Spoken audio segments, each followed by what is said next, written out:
Hello all, welcome to IAC. So మనం ఈ వీడియోలో డైలీ కరెంట్ అఫైర్స్ డిస్కస్ చేస్తున్నాం కదా. సో ఈ రోజు కూడా ఇంపార్టెంట్ కరెంట్ అఫైర్స్ ఏవైతే ఉన్నాయో వాటితో పాటుగా స్టాటిక్ జీకే, ఏదైనా సబ్జెక్ట్ రిలేటెడ్ మనం డిస్కస్ చేయాల్సి ఉంటే ఆ సబ్జెక్ట్ రిలేటెడ్ కూడా డిస్కస్ చేద్దాం. ఫస్ట్ కరెంట్ అఫైర్ చూద్దాం. So first current affair, new chief minister of Madhya Pradesh Mohan Yadav గారు. సో మధ్యప్రదేశ్కి కొత్త ముఖ్యమంత్రిగా లేదా నూతన ముఖ్యమంత్రిగా మోహన్ యాదవ్ గారు రానున్నారు. దానికి సంబంధించిన కరెంట్ అఫైర్ ఇది. అయితే దీనిని మీరు పాలిటీ పరంగా చూసుకోవచ్చు, స్టాటిక్ జీకే పరంగా వన్ లైనర్ కరెంట్ అఫైర్గా. సో బ్యాంకింగ్ వాళ్ళకి సింపుల్గా గుర్తుపెట్టుకునేది ప్రజెంట్ మధ్యప్రదేశ్ యొక్క chief minister and governor. Madhya Pradesh యొక్క chief minister, new chief minister Mohan Yadav గారు. అండ్ గవర్నర్గా ప్రజెంట్ మధ్యప్రదేశ్కు ఉన్నది మంగూబాయ్ చాంగూబాయ్ పటేల్ అని చెప్పేసి ఉన్నారు. సో ఆయన మనకి ప్రజెంట్ మధ్యప్రదేశ్ యొక్క గవర్నర్గా ఉన్నారు. నిన్నటి వరకు చూసుకుంటే మధ్యప్రదేశ్ యొక్క చీఫ్ మినిస్టర్గా శివరాజ్ సింగ్ చౌహాన్ ఉండేవాళ్ళు. So Shivraj Singh Chouhan one of the best chief minister in మధ్యప్రదేశ్గా కూడా చాలా సార్లు చాలా ఆర్టికల్స్లో మనకి రిప్రజెంట్ అవ్వడం జరిగింది. అలాంటి శివరాజ్ సింగ్ చౌహాన్ గారిని ఇప్పుడు రీప్లేస్ చేస్తున్నారు మోహన్ యాదవ్ గారు. సో దానికి సంబంధించిన కరెంట్ అఫైర్ ఇది. సో ఇక్కడితో వన్ లైనర్ కరెంట్ అఫైర్ అనేది కంప్లీట్ అయిపోయింది. కాకపోతే దాని యొక్క బ్యాక్గ్రౌండ్, అలాగే మధ్యప్రదేశ్కి సంబంధించిన స్టాటిక్ జీకే అండ్ ఇక్కడ సబ్జెక్ట్ రిలేటెడ్గా ఉన్న కాన్సెప్ట్, ఈ మూడు మనం చూసుకుంటే నోట్స్ అనేది మీకు వస్తుంది అనమాట. సో దానికి సంబంధించిన పాయింట్స్ అనేవి చూద్దాం. ఈ మోహన్ యాదవ్ గారు తన యొక్క పొలిటికల్ కెరియర్ని ఉజ్జయిన్ అనే ప్రాంతం నుంచి స్టార్ట్ చేశారు మధ్యప్రదేశ్లో. 2013లో ఎమ్మెల్యేగా రిప్రజెంట్ అవుతూ దాని తర్వాత మధ్యప్రదేశ్ గవర్నమెంట్లో చాలా ఇంపార్టెంట్ కీలక పదవుల్ని ఆయన చేపట్టడం జరిగింది. అండ్ ఫైనల్గా ఈరోజు మధ్యప్రదేశ్ యొక్క న్యూ చీఫ్ మినిస్టర్గా మోహన్ యాదవ్ గారు వచ్చారు.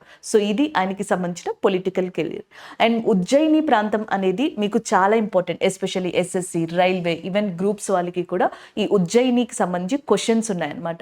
మనకి ఇండియాలో వన్ ఆఫ్ ద ఇంపార్టెంట్ ఈవెంట్గా కుంభమేళా అనేది జరుగుతుంది. నిన్న కరెంట్ అఫైర్స్లో కూడా మనం డిస్కస్ చేసుకున్నాం, మీకు గుర్తుందో లేదో. యునెస్కో యొక్క ఇంటాంజిబుల్ కల్చరల్ హెరిటేజ్ లిస్ట్లో కుంభమేళా అనేది కూడా యాడ్ చేశారు. కుంభమేళా భారతదేశంలో 4 ప్లేసెస్లో జరుగుతుంది. ఉత్తరాఖండ్లో ఒకటి, ఉత్తరప్రదేశ్లో ఒకటి అండ్ మధ్యప్రదేశ్, మహారాష్ట్ర. ఈ మధ్యప్రదేశ్లో ఉజ్జయిని ప్రాంతంలో ఉన్న క్షిప్రా నది అని చెప్పేసి ఉందన్నమాట. ఈ క్షిప్రా నదికి సంబంధించి కూడా కుంభమేళా జరుగుతుంది. అలాంటి ప్రాంతం ఏదైతే ఉందో అక్కడి నుంచి తన పొలిటికల్ కెరియర్ని స్టార్ట్ చేశారు మోహన్ యాదవ్ గారు, and who is a new chief minister of మధ్యప్రదేశ్గా చెప్పొచ్చు. అలాగే మధ్యప్రదేశ్కి డిప్యూటీ గవర్నర్స్గా ఇద్దరు వచ్చారు, జగదీష్ దియోరా అండ్ రాజేంద్ర శుక్లా గారు. మధ్యప్రదేశ్కి సంబంధించిన ఇద్దరు న్యూ చీఫ్ మినిస్టర్స్గా చెప్పొచ్చు అనమాట. So this is all about this current affair. మధ్యప్రదేశ్కి సంబంధించిన కొంత స్టాటిక్ జీకే ఇన్ఫర్మేషన్ నేను ఇక్కడ ఇచ్చాను. సో మనకి నోట్స్ పరంగా చాలా యూజ్ అవుతుంది. మధ్యప్రదేశ్ యొక్క క్యాపిటల్ వచ్చేటప్పటికి భూపాల్, దాని రాజధాని భూపాల్గా ఉంది. దీని మీద కూడా ఒక ప్రీవియస్ క్వశ్చన్ మనకి డిఫరెంట్ ఎగ్జామ్స్లో ఉంది. భూపాల్ గ్యాస్ ట్రాజడీ అని చెప్పేసి యుఎస్ఏకి సంబంధించిన ఒక ఫర్టిలైజర్స్ మ్యానుఫ్యాక్చరింగ్ కంపెనీ. సో అక్కడ ఎస్టాబ్లిష్ చేసిన తర్వాత భూపాల్లో ఒక ఇండస్ట్రియల్ యాక్సిడెంట్ అనేది జరిగింది. ఇండస్ట్రియల్ యాక్సిడెంట్, మిస్ఫైర్, ఇట్లాంటి వాటి వల్ల సో అక్కడ టన్నుల కొద్ది methyl isocyanate which is called as అ మిక్ అని చెప్పేసి అంటాం, ఇది రిలీజ్ అయ్యి చాలా మంది ప్రాణాలని తీసుకుంది. ఈ రేడియేషన్ ఇప్పటికీ కూడా భూపాల్లో చాలా వరకు ఎఫెక్ట్నిచ్చింది. అలాంటి దాన్ని భూపాల్ గ్యాస్ ట్రాజడీ అంటాం. సో ఏ గ్యాస్ వల్ల జరిగింది, ఇలాంటి క్వశ్చన్స్ అడుగుతూ ఉంటారు, methyl isocyanate. Next one Madhya Pradesh.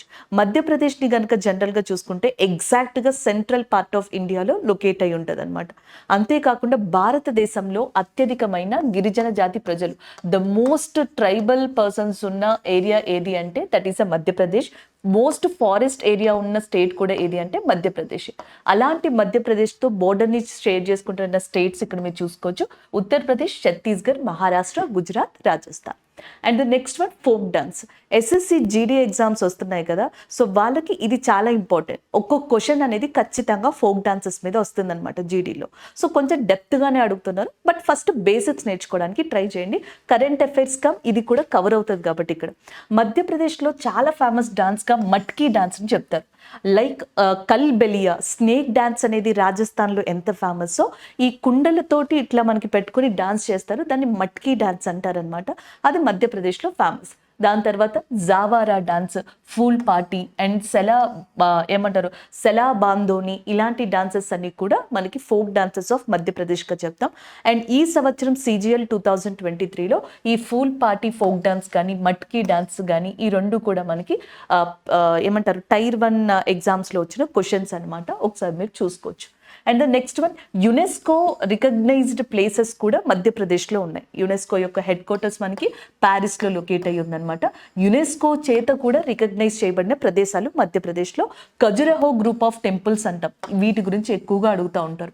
Khajuraho music festival అనేది కూడా ఎవ్రీ ఇయర్ మనకి మధ్యప్రదేశ్లో జరుగుతూ ఉంటుంది. ఆ ఖజురహో గ్రూప్ ఆఫ్ టెంపుల్స్ అక్కడ ఉన్నాయి మధ్యప్రదేశ్లో. బింబెటికా రాక్ షెల్టర్స్ అని చెప్పేసి అంటాం అనమాట. ఇవి గుహలు, కేవ్స్ ఇవి కావచ్చు. సాంచి స్తూపం అని చెప్పేసి అంటాం కదా, Sanchi area. Sanchi, Bhimbetka caves, Khajuraho group of temples ఇవన్నీ యునెస్కో చేత రికగ్నైజ్ చేయబడిన world heritage sites in India which is located in మధ్యప్రదేశ్గా చెప్తాం.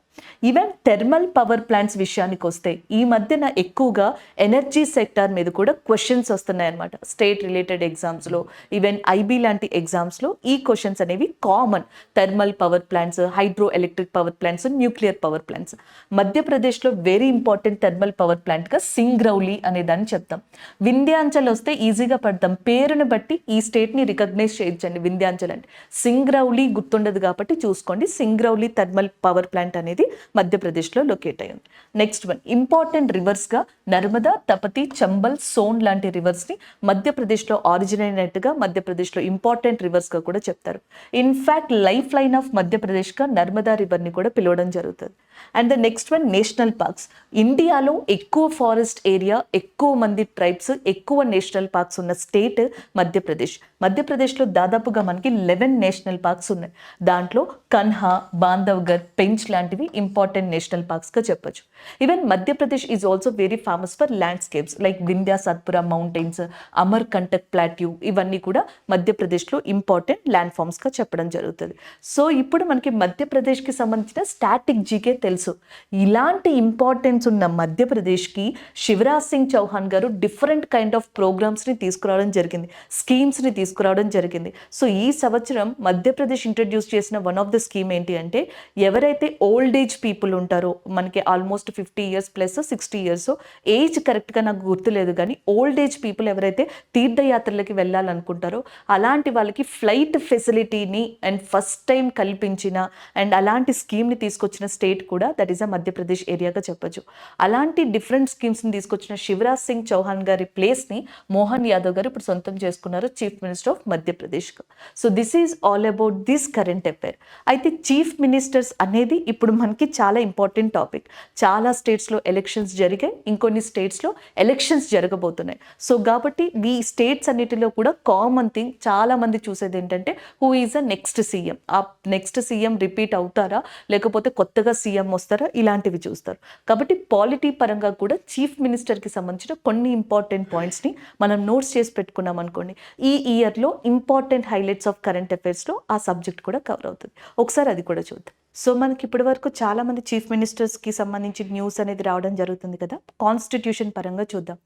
కాన్స్టిట్యూషన్ లేదా రాజ్యాంగంలో పార్ట్ 6 చీఫ్ మినిస్టర్కి సంబంధించి కొన్ని ఆర్టికల్స్ మెన్షన్ చేసి ఉన్నాయి, లేదా state related, state assembly related మనకు అక్కడ మెన్షన్ చేసి ఉన్నాయి. సో ఇందులో ఇంకొకటి ఏంటంటే, కాన్స్టిట్యూషన్ ఏం చెప్తుంది అంటే, chief minister is a state executive and which is known as a de facto. And governor వచ్చేటప్పటికి డి జ్యూరీ ఎగ్జిక్యూటివ్. ఈయన డి ఫ్యాక్టో ఎగ్జిక్యూటివ్ అండ్ ఈయన డి జ్యూరీ ఎగ్జిక్యూటివ్ ఒక స్టేట్కి సంబంధించి. డి ఫ్యాక్టో అంటే ఇక్కడ రియల్ అని చెప్పేసి వస్తుందంట, డి జ్యూరీ అంటే నామినల్ అని చెప్పేసి వస్తుంది. సో నామినల్ ఎగ్జిక్యూటివ్, నామమాత్రపు అని చెప్పేసి అంటాం కదా, నామినల్ ఎగ్జిక్యూటివ్గా ఒక స్టేట్కి సంబంధించి ఉండేది గవర్నర్ అండ్ చీఫ్ మినిస్టర్ ఏమో రియల్ ఎగ్జిక్యూటివ్. వాళ్ళని డి ఫ్యాక్టో, డి జ్యూరీగా చెప్పడం జరుగుతుంది.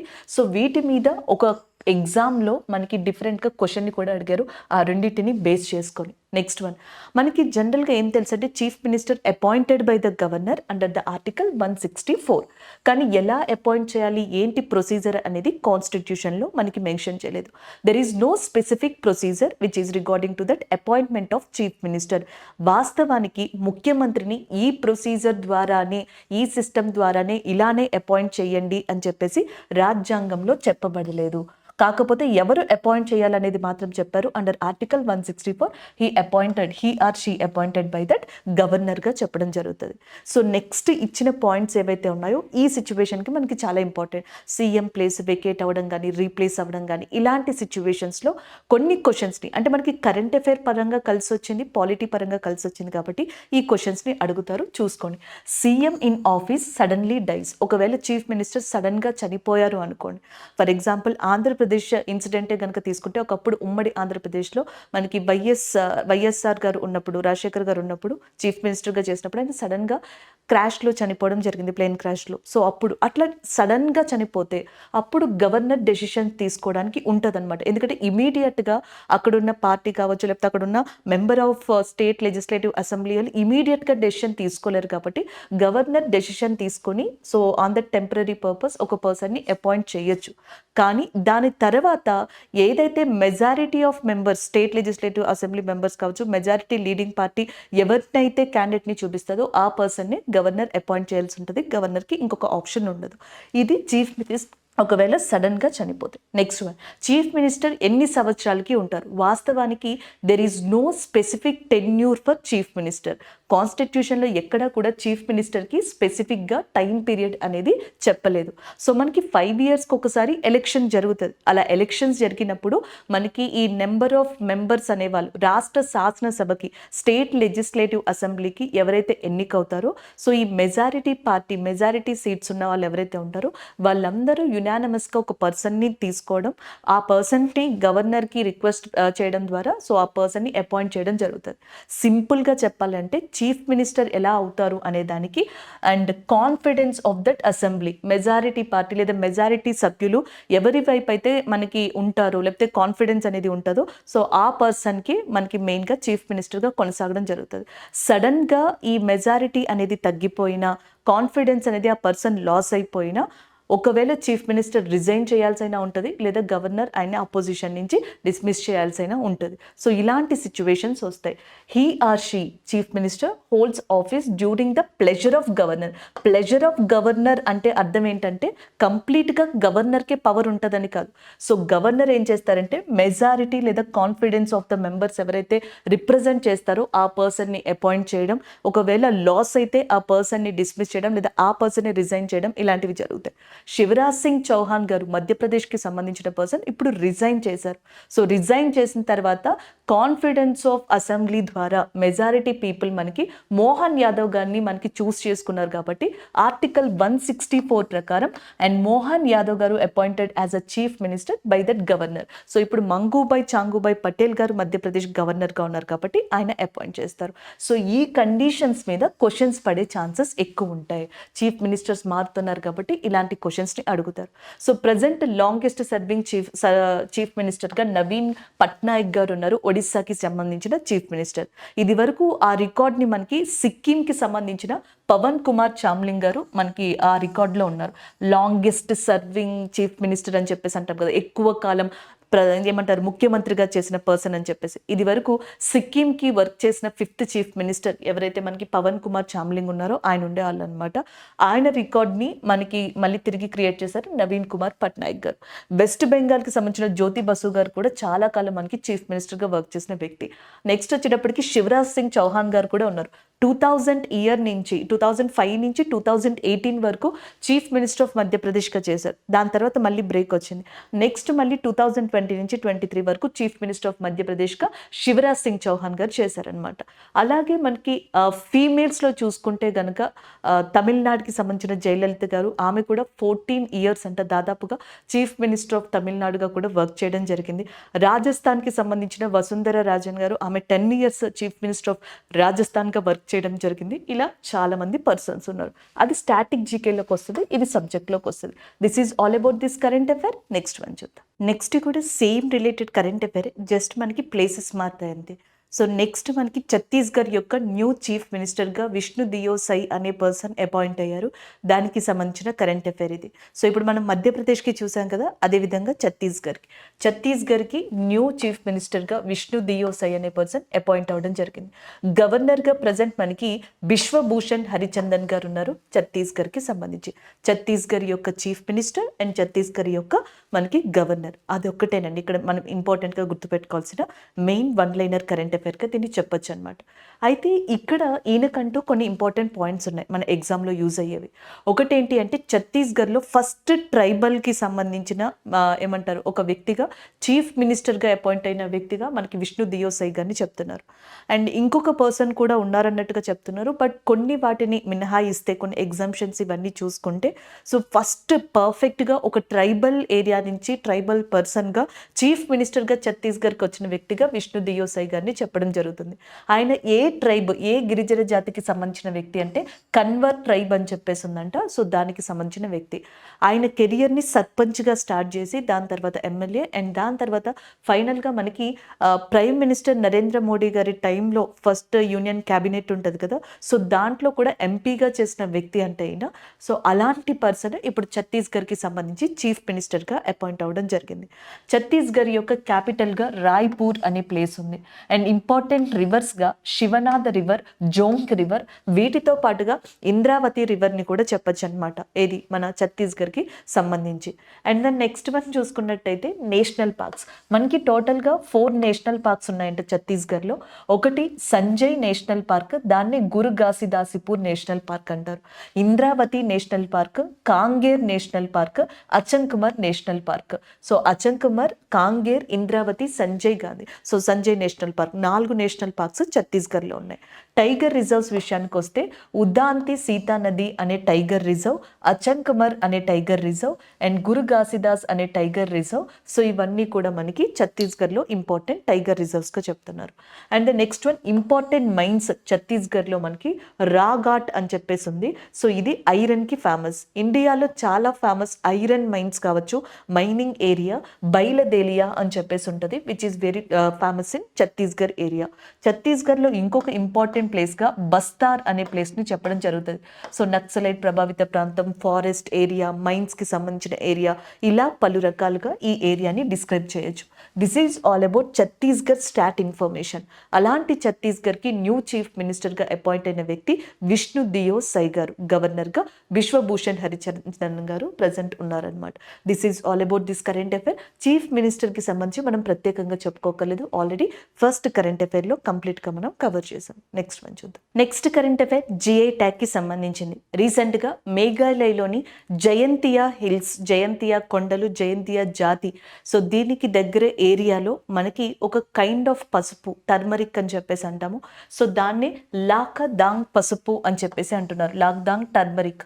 సో దీన్ని రెడ్ టర్మరిక్ అని కూడా పిలుస్తారంట. రెడ్ టర్మరిక్ కన్నా లాక్దాంగ్ టర్మరిక్ కన్నా ఒకటే. సో అది జిఐ ట్యాగ్ని పొందింది. దానికి సంబంధించిన కరెంట్ అఫైర్ ఇది. స్పెసిఫిక్గా ప్లేస్ అడిగితే జయంతియా కొండలు, లేదా స్టేట్ అడిగితే మేఘాలయగా గుర్తుపెట్టుకోండి. That is about this current affair. అదే జిఐ ట్యాగ్ని మేఘాలయ నుంచి ఇచ్చినప్పుడు ఇంకొన్ని వాటికి కూడా, మేఘాలయలోని ఇంకొన్ని వస్తువులకి కూడా జిఐ ట్యాగ్ని ఇచ్చారు. జిఐ అంటే జియోగ్రఫికల్ ఇండికేషన్ లేదా భౌగోళిక గుర్తింపు అంటారు.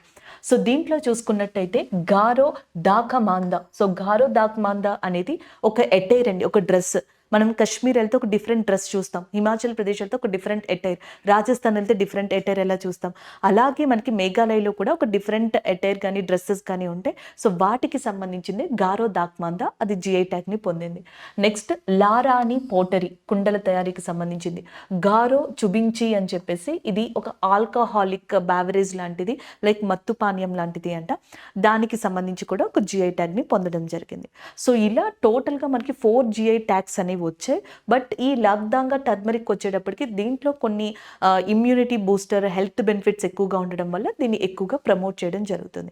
సో 4 రీసెంట్గా జిఐ ట్యాగ్స్ని పొందాయి, అది కూడా మేఘాలయ ఏరియా నుంచి. మేఘాలయ యొక్క చీఫ్ మినిస్టర్గా కొన్రాడ్ సాంగ్మా ఉన్నారు, గవర్నర్గా ఫాగు చౌహాన్ గారు ఉన్నారు. అండ్ రీసెంట్గా ఇండియాలో చాలా వరకు వస్తువులు జిఐ ట్యాగ్ని పొందాయి. లైక్ మిజోరంకి సంబంధించిన పోందామ్ అనేది, జమ్మూ కాశ్మీర్కి సంబంధించిన కుంకుమ పువ్వు లేదా సాఫ్రాన్ అనేది, లడాఖ్కి సంబంధించిన సీ బ్యాక్తాన్ అనేది, కొడై కెనాల్ మలాయి పొండు అనేది తమిళనాడుకి సంబంధించి, Manipuri black rice from that Manipur area. So టోటల్గా చూసుకున్నట్టయితే మీరు ఈ 5 కూడా రీసెంట్గా జిఐ ట్యాగ్ని పొందాయి ఇండియాలో. ఈ జియోగ్రఫికల్ ఇండికేషన్ యాక్ట్ అనే దాన్ని 2003లో తీసుకొచ్చారు. సో ఒక వస్తువుకి దాని యొక్క ఏరియా ఏదైతే ఉందో అక్కడి నుంచి రికగ్నైజేషన్ ఉన్నట్టయితే ఆ వస్తువు మార్కెట్లో గిరాకీ ఎక్కువ పలుకుతుంది. సో అలా మనకి డార్జిలింగ్ టీ అనేది ఇండియాలో ఫస్ట్ టైం వెస్ట్ బెంగాల్కి సంబంధించి ఫస్ట్ జిఐ ట్యాగ్ని పొందింది 2004లో డార్జిలింగ్ టీ అనేది. సో దాని తర్వాత ఇలా జిఐ ట్యాగ్ని పొందుతూ వస్తున్నాయి. 430+ ప్రొడక్ట్స్ ఇండియాలో జిఐ ట్యాగ్ని పొందాయి. Like agriculture, food related, handicrafts, చేతి కళలు అంటాం కదా, హస్తకళలు, ఇవన్నీ జిఐ ట్యాగ్ని పొందుతాయి అన్నమాట. So this is all about geographical indication. Geographical ఇండికేషన్ని పొందిన మేఘాలయకి సంబంధించిన లాక్డాన్ పసుపు. సో మేఘాలయ విషయానికి వస్తే కనుక నార్త్ ఈస్ట్ ఇండియన్ స్టేట్స్లో వన్ ఆఫ్ ద ఇంపార్టెంట్ స్టేట్గా ఈశాన్య రాష్ట్రాల్లో మేఘాలయని చెప్తారు. మేఘాలయలో ఇంపార్టెంట్ నేషనల్ పార్క్స్గా Balphakram national park, Nokrek national park అనే దాన్ని చెప్పొచ్చు అనమాట.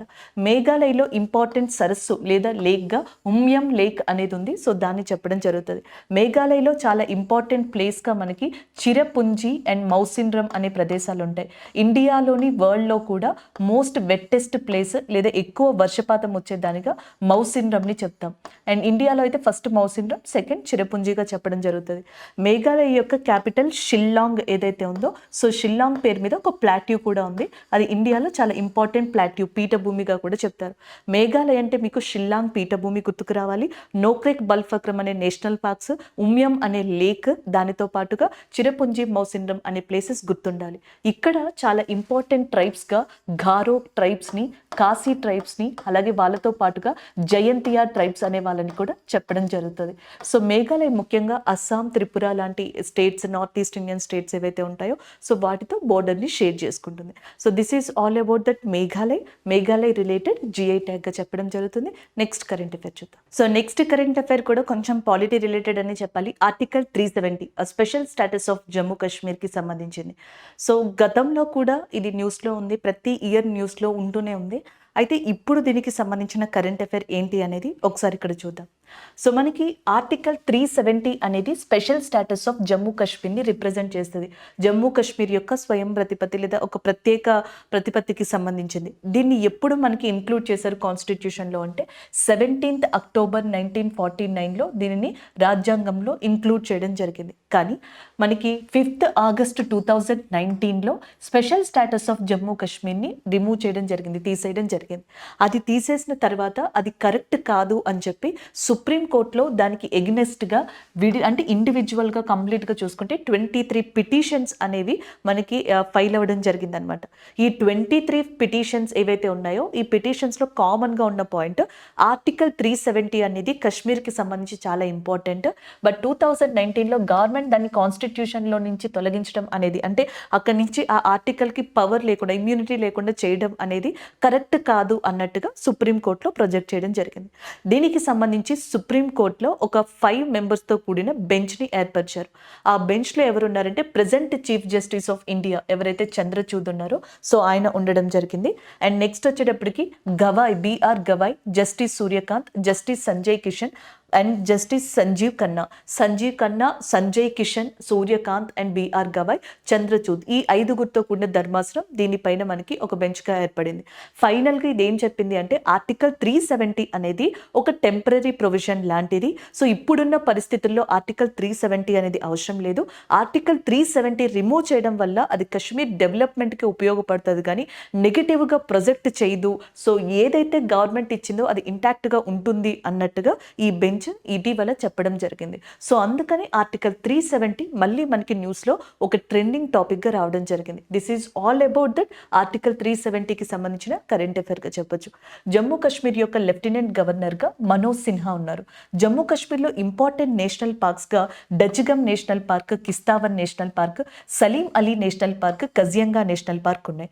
అండ్ మనకి ఇండియాలో చాలా వాటర్ ఫాల్స్ ఉన్నాయి. కానీ one of the important frozen water fall, వింటర్లో దాన్ని ఫ్రోజన్ వాటర్ ఫాల్గా పిలుస్తారు, that is a Drung water fall అంటారు. ఇది మనకి జమ్మూ కాశ్మీర్లో ఫేమస్ అని చెప్పొచ్చు. జమ్మూ కాశ్మీర్లోనే అతిపెద్ద ట్యూలిప్ గార్డెన్ అనేది కూడా లొకేట్ అయ్యి ఉంది. సో దాంతో పాటుగా ఇండియాలోనే లార్జెస్ట్ ఫ్రెష్ వాటర్ లేక్ అయిన ఉల్లార్ లేక్ అనేది లొకేట్ అయ్యి ఉంది. అలాగే ఇంపార్టెంట్ ధాల్ లేక్ ఏదైతే ఉందో అది జమ్మూ కాశ్మీర్లో ఉంది. ఇప్పుడు మనకి ఇండియాలో చాలా హైయెస్ట్ రైల్వే బ్రిడ్జ్ అనే దాన్ని చీనాబ్ రివర్ మీద జమ్మూ కాశ్మీర్లో మనకి కన్స్ట్రక్ట్ చేయడం జరుగుతుంది. So this is all about Jammu Kashmir. అలాంటి జమ్మూ కాశ్మీర్ కాశ్మీర్కి ఒకప్పుడు మనకి ఒక స్పెషల్ స్టాటస్ ప్రత్యేక ప్రతిపత్తిగా ఇచ్చిన ఆర్టికల్ 370కి సంబంధించిన డిబేటబుల్ డిస్కషన్ ఇష్యూస్ ఏవైతే ఉన్నాయో ఆ ఇష్యూస్కి సంబంధించి ఒక కన్క్లూజన్ లాంటి దాన్ని ఇటీవల ఈ ధర్మాసనం ఈ బెంచ్ ఇచ్చిందని చెప్పొచ్చు. సో దానికి సంబంధించిన కరెంట్ అఫైర్ ఇది. నెక్స్ట్ వన్ చూద్దాం. సో నెక్స్ట్ వన్ డేకి సంబంధించిన కరెంట్ అఫైర్గా చెప్పొచ్చు. December 11th is also celebrated as a UNICEF day. UNICEF అంటే అర్థం యునైటెడ్ నేషన్ చిల్డ్రన్స్ ఫండ్గా చెప్పొచ్చు. 1946 December 11th ఇది ఏర్పడింది. అందుకని చెప్పి ఎవ్రీ ఇయర్ కూడా December 11th యునెస్కో యొక్క యునెసెఫ్ డే కింద దీన్ని మనకి సెలబ్రేట్ చేసుకుంటారు. So UNICEF day and theme వచ్చేటప్పటికి for every child and every right. UNICEF మెయిన్గా ఏంటి అంటే చిల్డ్రన్ యొక్క రైట్స్, చిల్డ్రన్ యొక్క లైఫ్ కోసం అని చెప్పేసి ఫైట్ చేస్తూ ఉంటుంది వాళ్ళని ప్రొటెక్ట్ చేయడానికి. సో దాని యొక్క థీమ్ కూడా అంతే, for every child every right అన్నట్టుగా దాని యొక్క థీమ్ ఉంది. హెడ్ క్వార్టర్స్ ఆఫ్ యునెసెఫ్ వచ్చేటప్పటికి న్యూయార్క్లో లొకేట్ అయి ఉంది. So that is all about that UNICEF. అలాగే యునెసెఫ్కి సంబంధించిన హెడ్ లేదా డైరెక్టర్గా క్యాథరిన్ ఎం రజల్ అనే పర్సన్ ఉన్నారనమాట. అలాగే యునైటెడ్ నేషన్కి సంబంధించి డిఫరెంట్ ఆర్గాన్స్ ఉన్నాయి, like UNESCO, UNICEF, UNDP, UNEP ఇలాగా. సో దాంట్లో ఇంకొకటి యునెస్కోగా చెప్పొచ్చు. యునెస్కో హెడ్ క్వార్టర్స్ ప్యారిస్లో ఉంది. యునెస్కో కొన్ని స్పెసిఫిక్ డేస్ని ఇంటర్నేషనల్ వైజ్గా మనకి మానిటర్ చేస్తూ ఉంటుంది. అందులో ఒకటి వచ్చేటప్పటికి ఇంటర్నేషనల్ మైగ్రెంట్స్ డే, ఇది 18th December ఉందన్నమాట. Next one international day of education, especially for విమెన్కి ఎక్కువగా ఇంపార్టెన్స్ ఇస్తూ రికగ్నైజ్ చేసే డే ఇది. 24th January ఇది డిసైడ్ చేయబడింది. ఈ ఇయర్ యునెస్కో దీనిని ఆఫ్ఘనిస్తాన్ విమెన్స్కి డెడికేట్ చేయడం జరిగిందనమాట.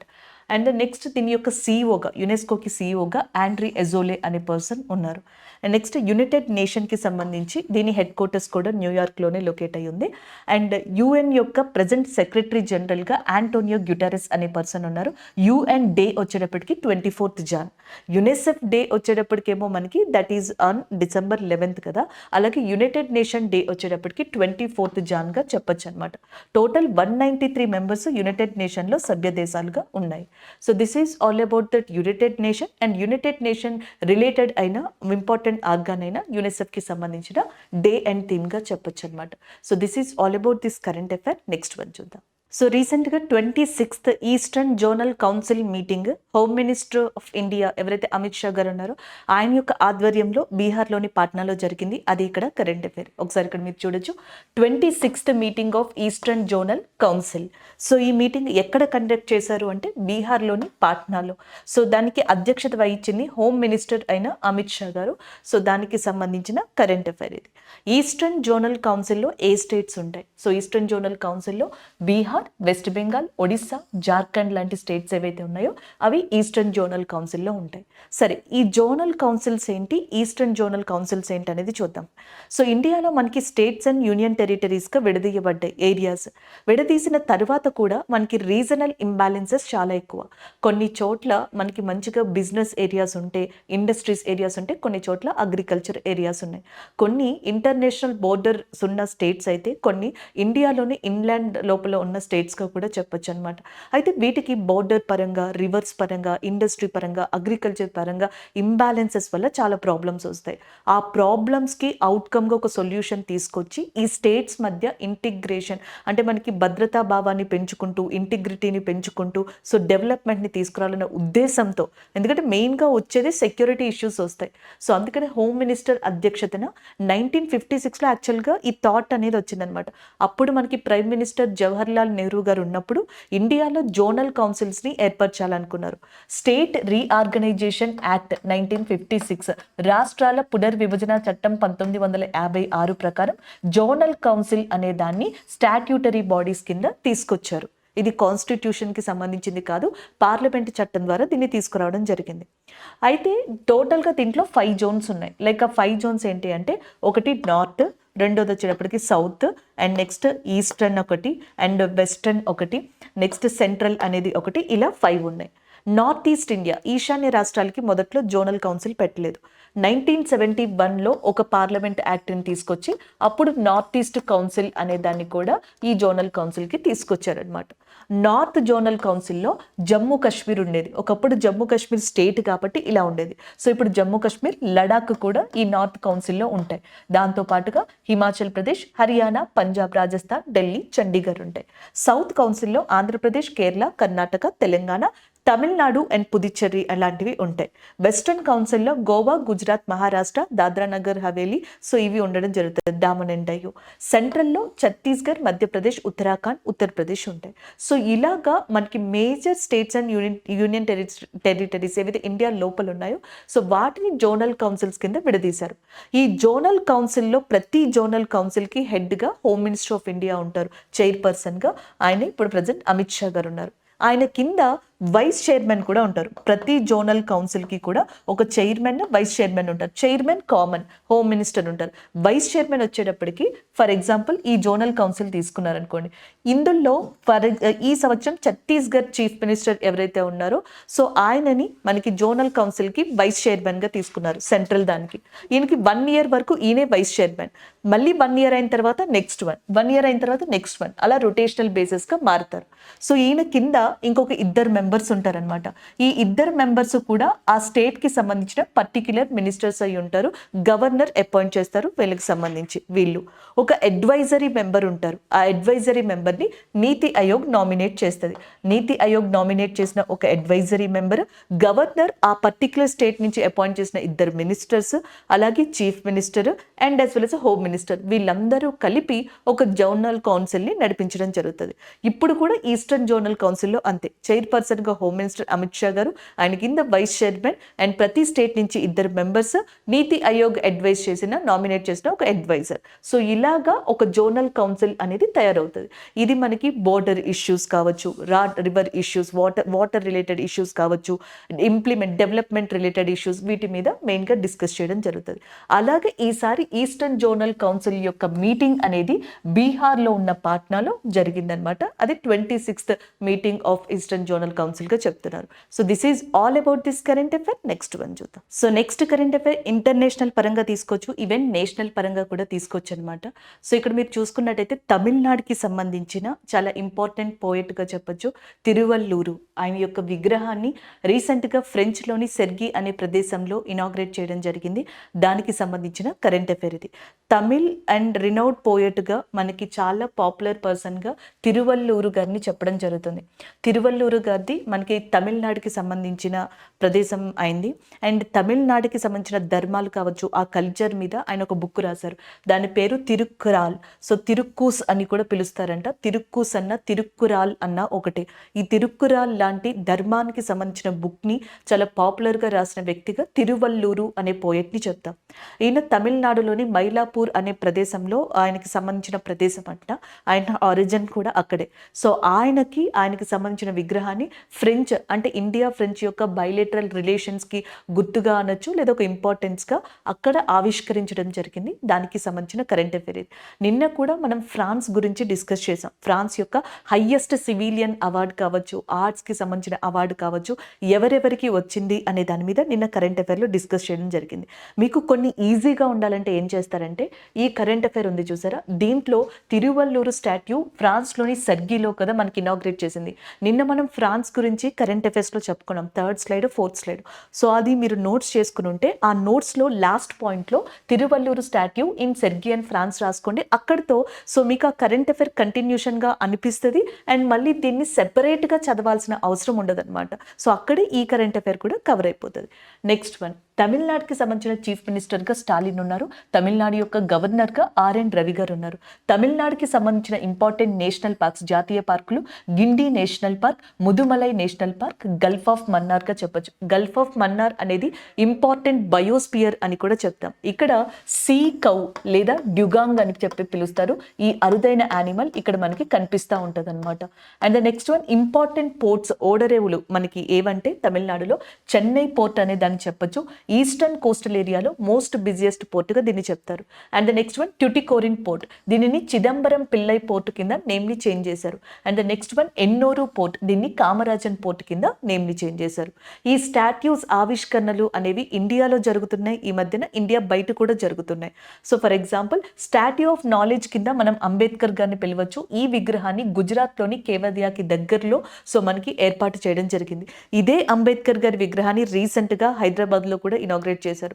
ఇదే అంబేద్కర్ గారి విగ్రహాన్ని యుఎస్ఏలో కూడా ఈ సంవత్సరం ఇనాగ్రేట్ చేయడం జరిగింది. అది ఒకటి. స్టాట్యూ ఆఫ్ బిలీఫ్గా లార్డ్ శివ గారిని చెప్పడం జరుగుతుంది, రాజస్థాన్లో లొకేట్ అయి ఉంది ఇంపార్టెంట్గా. స్టాట్యూ ఆఫ్ ఈక్వాలిటీగా రామానుజాచార్యుల గారి విగ్రహాన్ని చెప్తాం, ఇది తెలంగాణలో ఏర్పాటైంది. స్టాట్యూ ఆఫ్ ప్రాస్పర్టీగా నందప్రభు కెంపగౌడ్ గారిని చెప్తాం, కర్ణాటకలోని బెంగళూరులో దీన్ని స్టార్ట్ చేశారు. స్టాట్యూ ఆఫ్ వన్నెస్ అని చెప్పేసి ఆదిగురు శంకరాచార్యులకి సంబంధించింది, మధ్యప్రదేశ్లో దీన్ని స్టార్ట్ చేయడం జరిగింది. ఇలా మనకి డిఫరెంట్ స్టాట్యూస్ ఇండియాలో ఉన్నాయి. అండ్ ప్రపంచంలోనే టాలెస్ట్ స్టాట్యూగా స్టాట్యూ ఆఫ్ యూనిటీ అనేది పిలువబడుతుంది. దీన్ని సర్దార్ వల్లభాయ్ పటేల్ స్టాట్యూగా కూడా చెప్పడం జరుగుతుంది. సర్దార్ వల్లభాయ్ పటేల్ని ఐరన్ మ్యాన్ ఆఫ్ ఇండియా, ఉక్కు మనిషి అని కూడా పిలుస్తారు. ఈ స్టాట్యూ ఆఫ్ యూనిటీ అనేది గుజరాత్లోని కేవదియా ప్రాంతం దగ్గర ఉంది.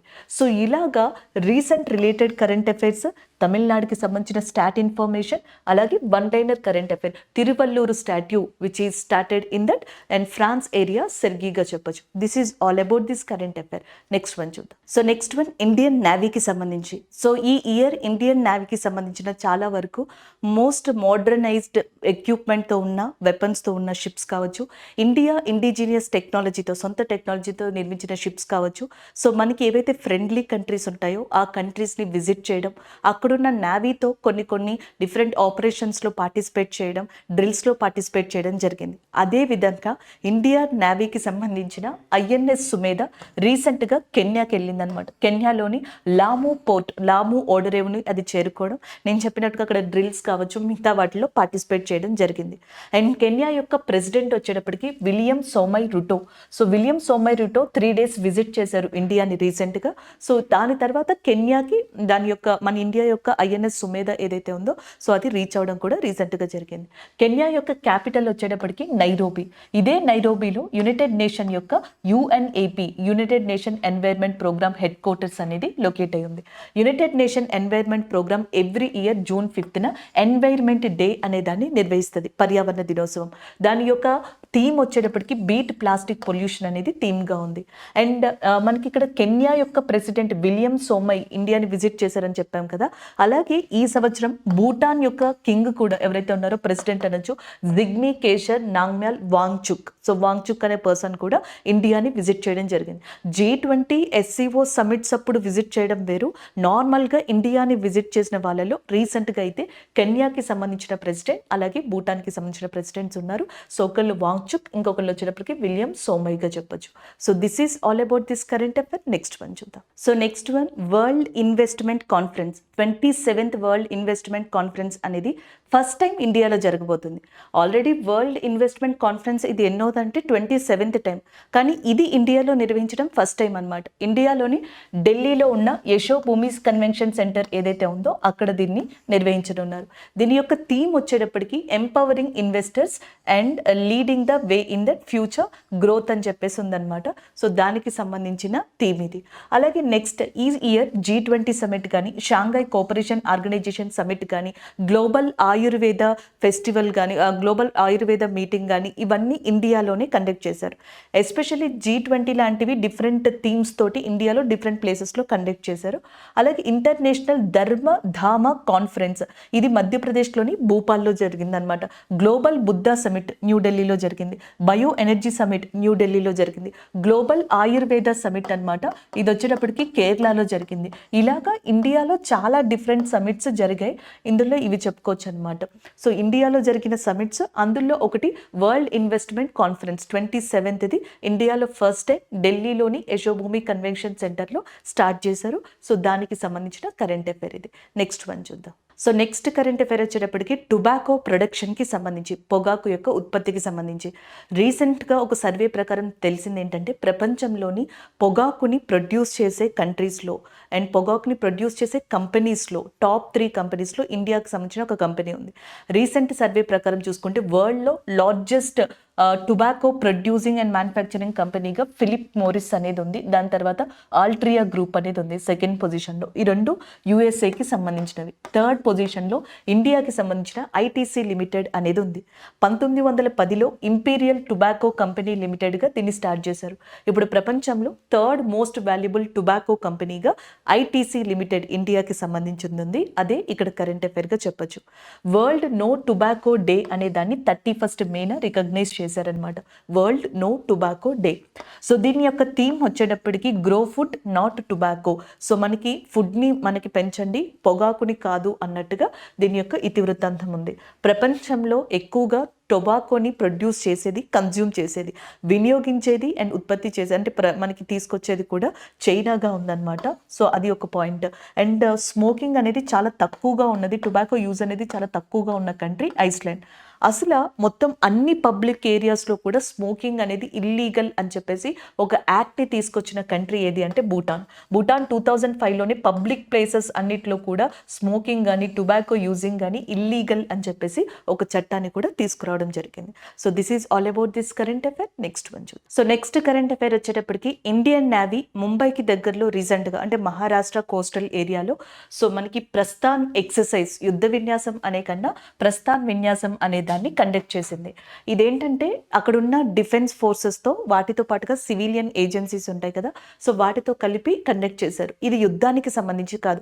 ఆయిల్ డ్రిల్లింగ్ అంటే మనకి జనరల్గా వాటర్ని తీసుకున్నారనుకోండి, సో వాటర్కి కింద నెక్స్ట్ వచ్చేటప్పటికి మనకి న్యాచురల్ గ్యాస్ అనేది లభ్యమవుతుంది. న్యాచురల్ గ్యాస్ కింద నెక్స్ట్ వచ్చేటప్పుడు మనకి క్రూడ్ ఆయిల్ అంటే వాటర్ అంటే ఓషన్ కానీ సీ కానీ ఇలా తీసుకున్నారనుకోండి, natural gas, crude oil, water ఇట్లా పొజిషన్స్ ఉంటాయన్నమాట.